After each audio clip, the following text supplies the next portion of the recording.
এটা আসলে জামাত ইসলাম আসলে কখন কি করে এটা আসলে আমার বোধোদয় হয় না। মানে ওনারা আসলে কি চাচ্ছে জনগণের কাছে প্রকাশ করতে পারছে না। ওনারা একবার গণতন্ত্রকে আরাম বলছে, একবার গণতন্ত্র পালন করছে, আবার বলছে যে মানে বৈশাখী শোভাযাত্রা হারাম, আবার ভিন্ন আঙ্গিকে তারা করছে।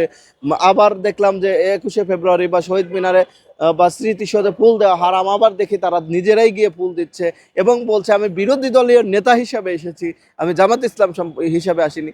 মানে এগুলো হচ্ছে আসলে দ্বিচারিতা। এই দ্বিচারিতা জামাত ইসলামের পক্ষে আমরা কখনোই কামনা করিনি। যে আপনি এক গ্লাস ঘু খাইলেন আর ঘুর মধ্যে এক গ্লাস হচ্ছে পানি, এক গ্লাস স্বচ্ছ পানি দিলেন, তাই বলে যে ওইটা কি মানে কিন্তু স্বচ্ছ হয়ে গেল না, ঘু সবসময় গুই হয়। তো জামাত ইসলামের বিষয়টা কিন্তু তাই হয়েছে।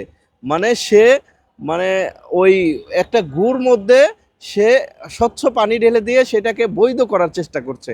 এটা আসলে কোনোভাবেই হয় না। এটা আরো বেশি মিশ্রিত হয়ে আরো বেশি দূষিত হয়। এখন জামাত ইসলাম যেটা করছে যে মানে শহীদ মিনার বা স্মৃতিসৌধে ফুল দেওয়ার যে বিষয়টা, এখন মানে স্মৃতিসৌধ এবং শহীদ মিনারকে মুসলিমরা কেন এটার বিরোধিতা কেন করে? কারণ এটা মূর্তি পূজা হিসেবে তারা দেখে।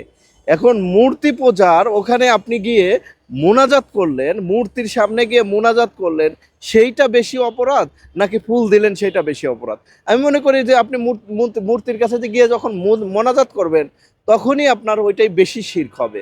মানে শিরক তো শিরকই, শিরকের কোনো মানে জায়গা বাংলাদেশে বা মুসলিমদের মধ্যে নেই।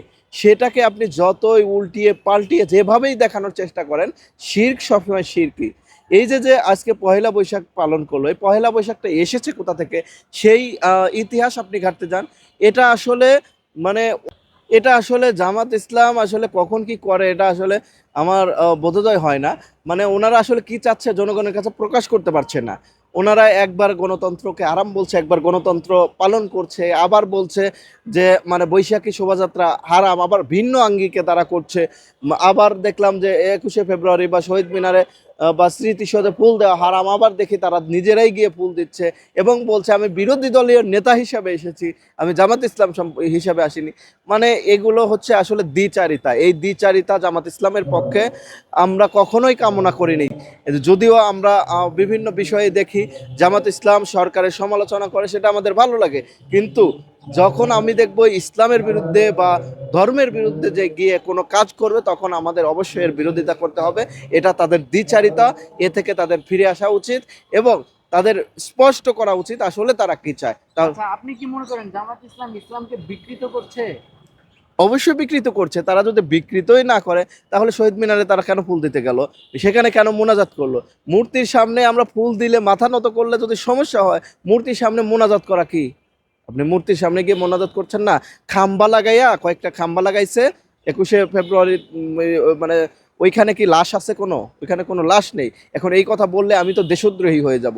তারপরে বলছে ওইখানে তো কোনো লাশ নেই। তো সেইখানে আপনি গিয়ে মোনাজাত করছেন, মানে কি কার কাছে মোনাজাত করছেন? আল্লাহর কাছে মোনাজাত। মোনাজাত একমাত্র আল্লাহর কাছে করতে হবে। যারা জানে না, যারা ইসলাম নিয়ে রাজনীতি করে না, তাদেরকে আমরা কখনোই ভুল ধরবো না।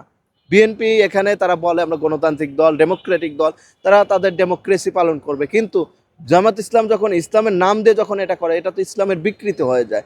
আপনি যখন আজকে বৈশাখী শোভাযাত্রা করলেন, বৈশাখের ইতিহাস কি আমরা জানি না? এটা জমিদারদের মানে শোষণের যে ইতিহাস, সেই ইতিহাস হচ্ছে এই বৈশাখ মাস।